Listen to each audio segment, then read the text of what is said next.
religious chauvinism to rabid nationalist fervor are beginning not to work. Who I am and whether I'm good or bad or achieving or not, all that's learned along the way. Just a ride. We can change it anytime we want. It's only a choice. No effort, no work, no job, no savings of money. I realized that I had the game wrong. That the game was to find out what I already was.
Very important it is to bring about in the human mind the radical revolution.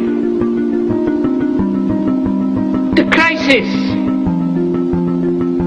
is a crisis in consciousness,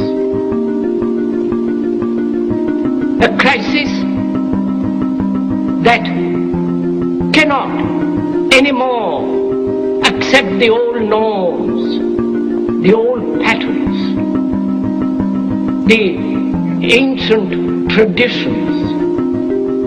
And considering what the world is now, with all their misery, conflict, destructive brutality, aggression, and so on, man is still as he was. He's still brutal, violent, aggressive, acquisitive, competitive, and he has built a society along these lines.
Society today is composed of a series of institutions. From political institutions, legal institutions, religious institutions, to institutions of social class, familial values, and occupational specialization. It is obvious the profound influence these traditionalized structures have in shaping our understandings and perspectives. Yet, of all the social institutions we are born into, directed by, and conditioned upon, there seems to be no system as taken for granted and misunderstood as the monetary system.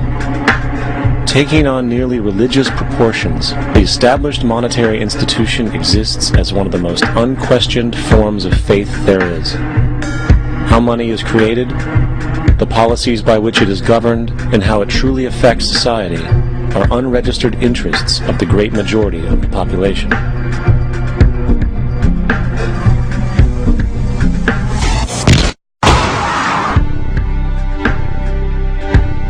In a world where 1% of the population owns 40% of the planet's wealth, in a world where 34,000 children die every single day from poverty and preventable diseases, and where 50% of the world's population lives on less than $2 a day, one thing is clear: something is very wrong. And whether we are aware of it or not, the lifeblood of all of our established institutions, and thus society itself, is money. Therefore, understanding this institution of monetary policy is critical to understanding why our lives are the way they are. Unfortunately, economics is often viewed with confusion and boredom. Endless streams of financial jargon, coupled with intimidating mathematics, quickly deters people from attempts at understanding it. However, the fact is, the complexity associated with the financial system is a mere mask, designed to conceal one of the most socially paralyzing structures humanity has ever endured.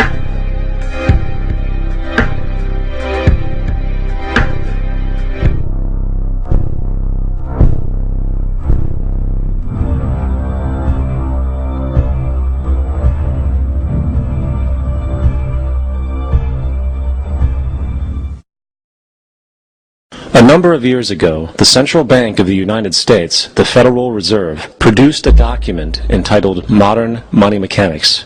This publication detailed the institutionalized practice of money creation as utilized by the Federal Reserve and the web of global commercial banks it supports. On the opening page, the document states its objective.